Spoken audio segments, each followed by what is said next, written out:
भारत के मशहूर paranormal investigator गौरव तिवारी की जिंदगी रहस्यों से भरी थी, लेकिन उनकी मृत्यु ने और भी बड़े सवाल खड़े कर दिए।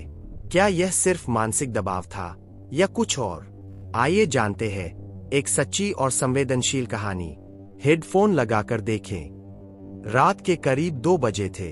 घर की सारी लाइटें बंद थीं, लेकिन एक कमरे में अब भी हल्की सी रोशनी जल रही थी।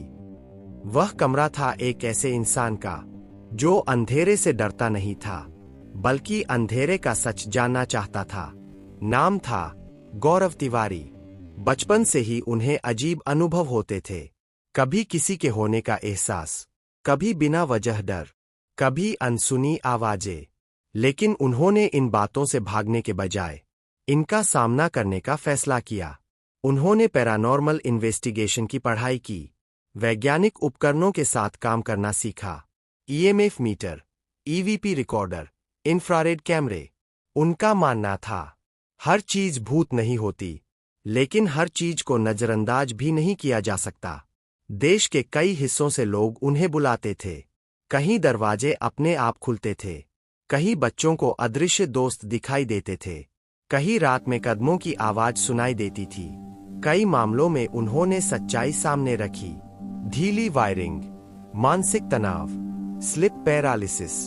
लेकिन कुछ केस ऐसे भी थे जहां जवाब अधूरा रह जाता था।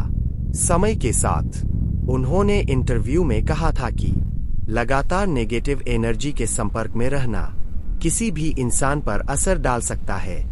और फिर साल 2016 खबर आई कि उनकी मृत्यु उनके ही घर में हुई। आधिकारिक जांच में इसे आत्महत्या बताया गया, लेकिन उनके करीबियों ने कहा वह भविष्य की योजनाएं बना रहे थे, काम में व्यस्त थे। कुछ लोगों ने उनके पुराने इंटरव्यू को याद किया, जहां उन्होंने कहा था कि उन्हें नकारात्मक ऊर्जा परेशान कर रही है।